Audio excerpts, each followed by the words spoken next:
Gentlemen, I want to talk to you about something that I believe is true of most men, is that we have a desire to experience life on the edge. When you're a young boy, maybe you're like me and you read some books about this call of the wild. I remember one of the first books I read that actually had that title was by Jack London. It's a classic story, a man against nature, and really centered around a dog.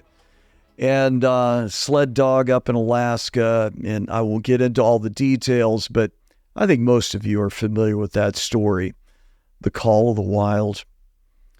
And out of that theme, there are many other books that I've read that as a young boy and a young man, I remember reading a number of them. Another one was Two Against the North, which was about two boys that get lost up in the barrens of Canada, and they had to spend the whole winter surviving in the most harsh landscape possible.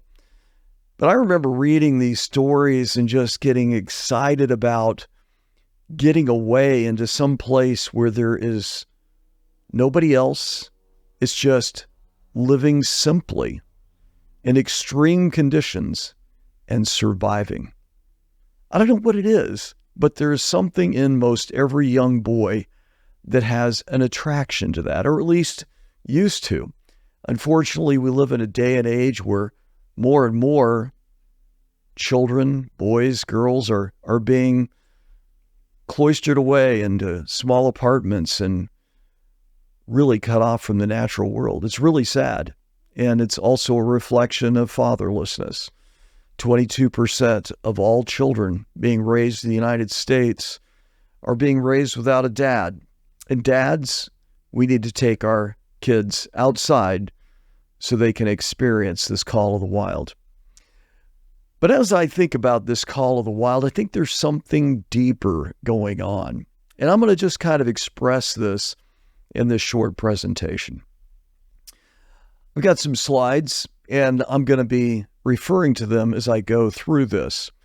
Back in the 90s, it's hard to believe that it's been 30 years ago, there was a book that was written by about Chris McCandless, a 20-something-year-old young man that actually grew up in Georgia, came from an affluent family, and he cast everything aside for this call of the wild. He ended up in Alaska on the wrong side of a river that was flood stage, and he could not get back to civilization. And he actually ended up dying of starvation in a bus, an abandoned bus in the middle of nowhere. And the name of that book was Into the Wild. Again, there's this idea of, I want to cast aside all the clutter of life and just live life simply. There seems to be something there. Another book that I read has to do with Mount Everest, okay? It's Climbing Everest by George Mallory. Mallory and Irvin, they actually were on the upper slopes of Mount Everest when they were last seen climbing. Nobody knows for sure if they made it to the top. But there seems to be some belief that they did. His body, George Mallory's body, was found back in the 90s as well, about 30 years ago, near the summit of Mount Everest. Never found the camera and didn't find his companion, Sandy Irvin's body. And maybe someday they will. If they could find the film, it could forever resolve the story of climbing the highest mountain in the world. But when asked, why do you want to climb Mount Everest? Because it's a question that can't be answered by anybody that's never climbed big mountains. He replied, because it's there. There's something about climbing and seeking adventure into the wild that can't be explained. It's somewhat irrational, but it drives many men. Why is that? That's what we're going to take a look at. Another man that was very much propelled into the wilderness and just reveled in it was John Muir. John Muir was born in, or raised at least in Wisconsin. He was a sheep herder. He got tired of the farm and a very difficult father. And he left on a walk, actually came through Tennessee here, down to Florida, took a steamer around the tip of South America, and then up to San Francisco, where he stayed most of his life. I believe he went up to Alaska. But John Muir loved the outdoors and nature, and he was a real strong proponent of the saving of wild places, including Yosemite National Park, Yellowstone National Park, and others. And one of his famous sayings was, "The mountains are calling, and I must go." And so many times I have felt the call of the mountains, the call of the wild, to get away. If you've ever experienced that, I'm talking to a brother that understands. If you've not experienced that, I'm not sure what you've experienced in life. Many times it's because you maybe never had a dad that exposed you to that kind of experience. But I did, and I still embrace it to this day. And I'm so thankful. John Eldredge, another well-known author, wrote a book back in the 90s called Wild at Heart. And Wild at Heart was wildly popular. I don't know how many millions of copies were sold and read by men eager to break free of the restraints of the modern world. Here's a quote from his book. "The masculine heart needs a place where nothing is prefabricated, modular, non-fat, Ziploc, franchised, online, microwavable, where there are no deadlines, cell phones, or committee meetings, where there is room for the soul." John Eldredge, Wild at Heart. I think everybody can relate to that. When the press of life comes in at us, with all of the pressures of life, we feel like we're in a pressure cooker and we feel like we've got to get away. And I believe getting away is a healthy way of dealing with the stresses of life. The stresses of life, honestly, guys, that God never intended that we would experience. We're not made for this. Because you see, we are primitive men living in a sophisticated world. And I'm going to unpack that right now. So I'm going to ask you, before I even get into it, what kind of man are you? Are you a primitive man or a sophisticated man? Now, if I were to go just about anywhere in America and ask, are you a primitive or sophisticated man? I believe most people would think that they were more sophisticated. But let's take a look at the definition of these two very different words. So primitive, I actually was teaching a primitive skills class years ago. Some of the guys were digging out dugout canoes, big logs, burn and scrape method, maybe a little cheating with a chainsaw. But nevertheless, these guys were trying to build a canoe old school style. A lot of work. Others did other kinds of projects. But anyway, as I worked on putting the syllabus together for the class, I just felt drawn to look up the word primitive because, as you know, I love studying words. And in the definition of words is so much. So here's what the definition of primitive is. It is this. It's the original state of existence. I kind of like that. Kind of reminds me of Blueprint for Men. It's what is our design? What is our blueprint? Our blueprint is primitive because it's the original state of existence. We want to go back to the future. That's where everything is going. When all is said and done, we're going to go back to that simple life that God originally made us to live in. This original state of existence is characterized by simplicity. And then the antonym, the word that is just the opposite of primitive, is sophisticated. So it's saying that a synonym is unsophisticated. So that made me think, what is sophisticated? Do I really know what that word means? And I had to admit, I wasn't really sure. So when I looked up the word sophisticated, what I found was something very surprising, a huge contrast. To make less natural or simple, to make worldly wise, to corrupt or pervert, to adulterate, to be no longer pure, to make more complex or inclusive. Don't we hear that word a lot nowadays? Inclusive. To make more complex. Now, guys, if you really know the definition of these two words, and you're a man of God, you don't want anything to do with the word sophisticated. And I maintain that we are primitive men living in a sophisticated world. Another word that is associated with it is sophistry, because really, S-O-P-H, soph, like sophomore, you know what that word means. Remember when you were in 10th grade, guys? Sophomore, what it means is sophistry, or S-O-P-H, means wise, and M-O-R-E is short for moron.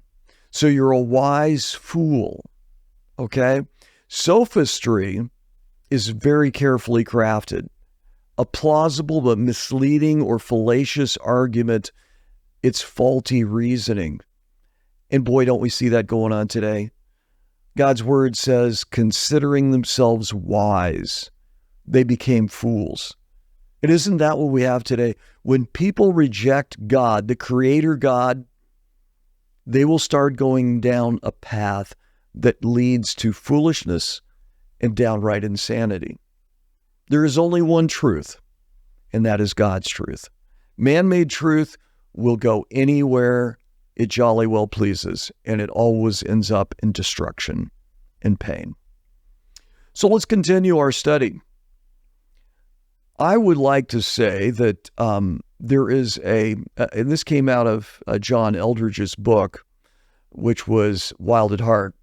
One of the chapters, I forget which chapter it was, one of the pages that just, the starter page for that chapter, had a couple of different quotes there, but the one that really jumped out at me because of its simplicity, and I may be saying this wrong, but it's in Latin, and it is esse quam videri.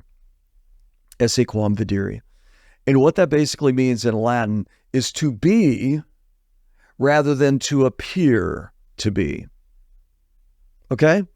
So wouldn't you rather be than appear to be? Because when you appear to be, you could be misleading. You could be artificial. You could be fake. You could be sophisticated. No, we want to be true and honest and pure men. We want to be esse quam videri, to be rather than to appear to be.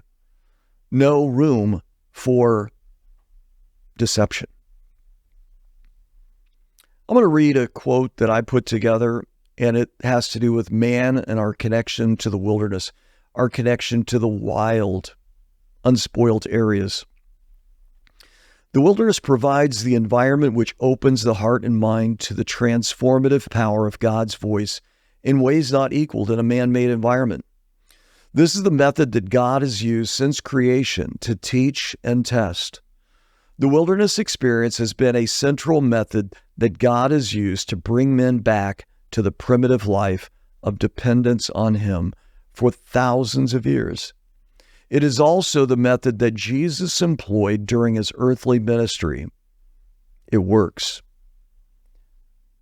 This call of the wild is really the call of God, to come out of confusion, to come into purity and simplicity.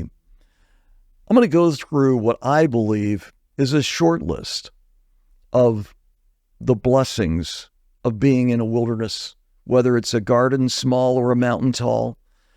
Whenever we seek God and we come away for a season, I believe these are some of the things that you will experience. In the wilderness, you will experience humility. That's that fear of the Lord that I've been talking about.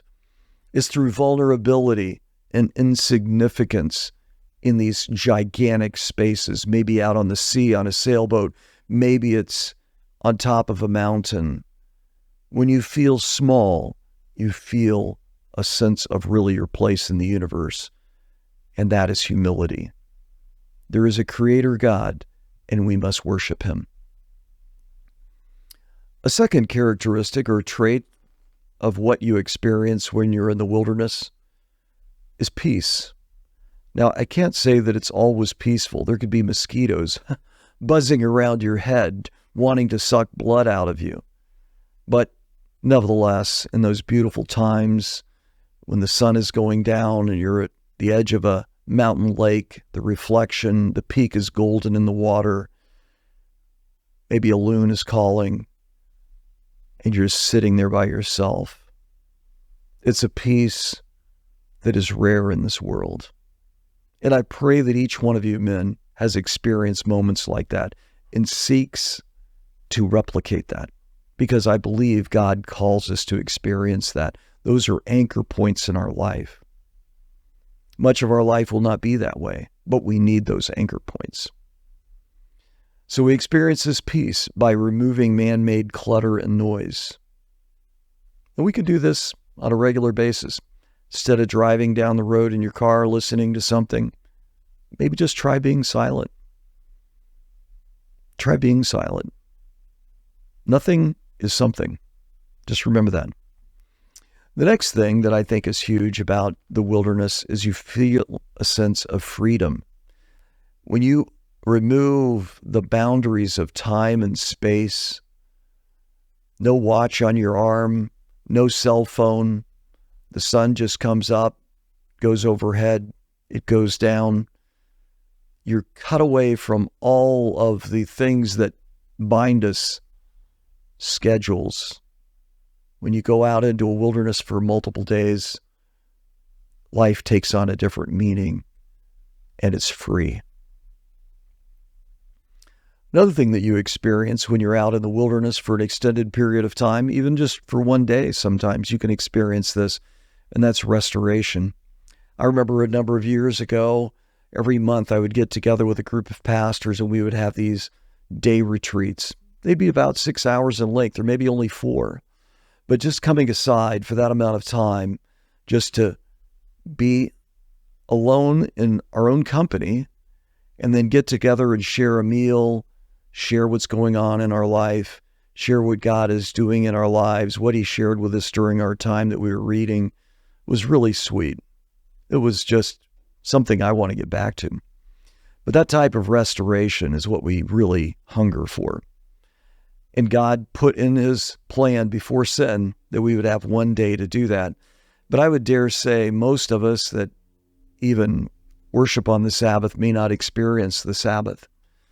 We need to get away from our man-made environment, get away from the cell phone, get away from all the stimuli, and just experience that restoration in the Sabbath. Another thing that you experience, I believe, out in nature, I know for me, I just come alive. You just get me on the trail or out on a canoe, just anywhere in those kind of environments, and I am a different person. And I have a feeling some of you that are listening to this get that. And I pray that you do, because throughout all eternity, we're going to be experiencing so much joy by embracing God's purest and simplest pleasures.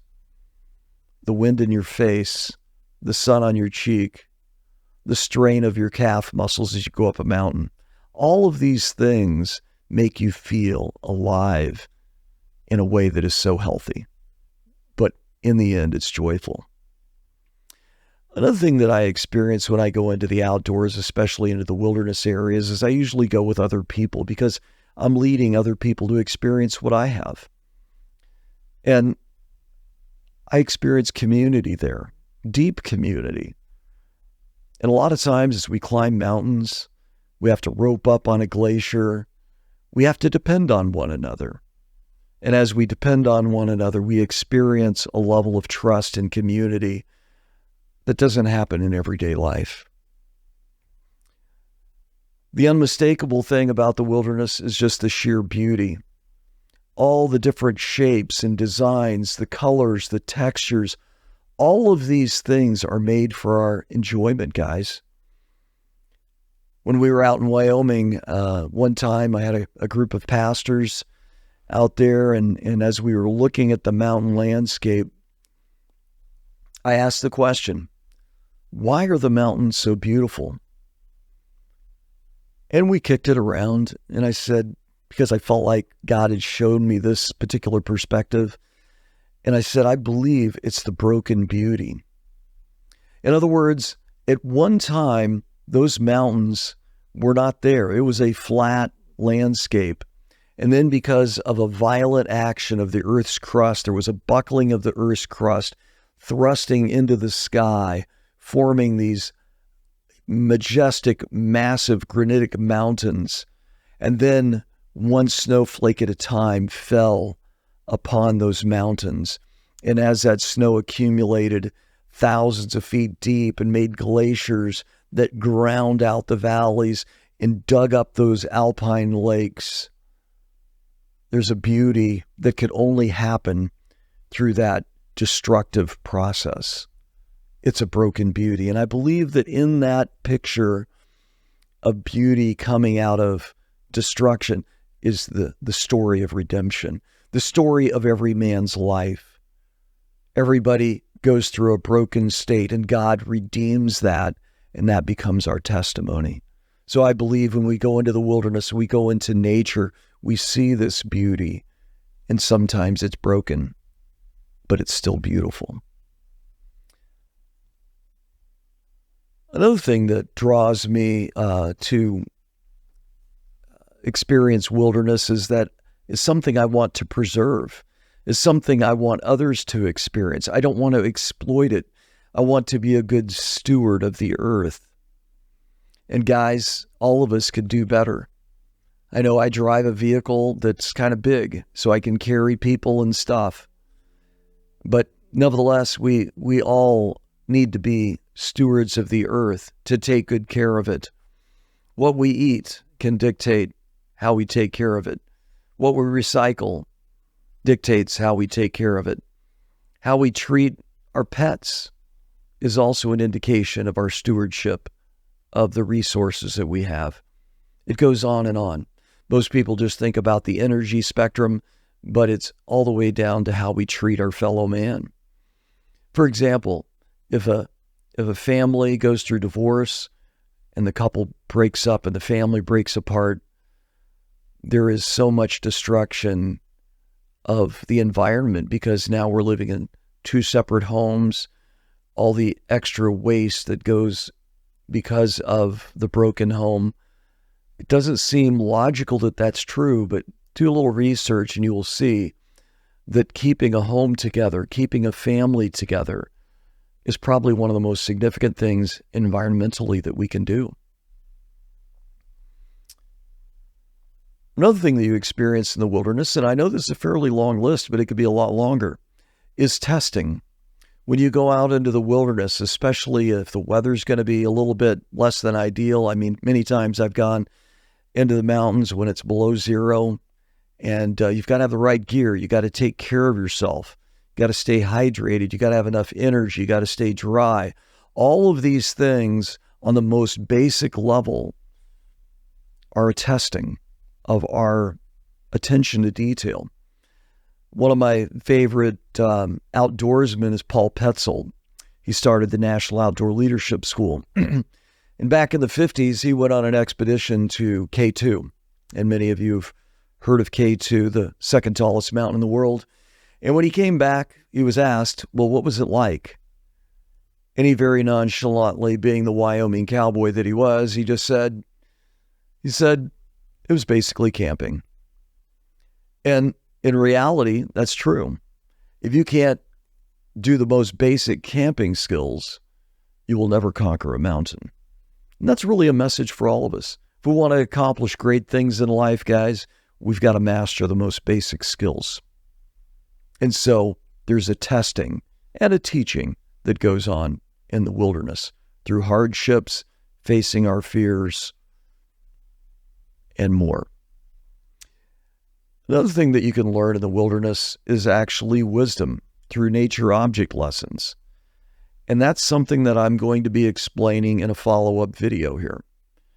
One of my favorite things, and it's Jesus' modality, was that he used object lessons exclusively. And so when I go out into the wilderness, and I know that many of you do this, when you go out there, as your eyes are open, your ears are open, try to take it to a level of application. Everything from little flowers to a thunderous waterfall. There's lessons that we can glean that are eternal. And really, as we ponder these things, we're, in a sense, hearing God's still small voice. The clutter of the world gets peeled away, and we can finally hear God speaking to our heart. So as we wrap this up, I just want to say that when you go into the wilderness, when you experience nature on the very sublime or very grand scale, it gives you a taste of eternity. It gives you a taste of heaven. It can be experienced on Sabbath. It could be experienced on a week-long trip into the wilderness, to the Boundary Waters, to the Wind River Range, wherever it is. But nevertheless, it gives you a taste of heaven, and I'm hungry for that. I don't know about you. But as I already talked about, in this day and age, this call of the wild is a call to come out of Babylon, a call to come out of confusion, a call to come out of the clutter and the noise. And I'm speaking to you, and I'm speaking to me, because you know how our lives get. So my prayer for you right now is that you will experience this call of the wild, but it's really the call of God on your heart to step away on a regular basis and to turn everything off and hear God's voice. That's my prayer for you, men. So I pray that you experience that in the days ahead. God bless. Until next time.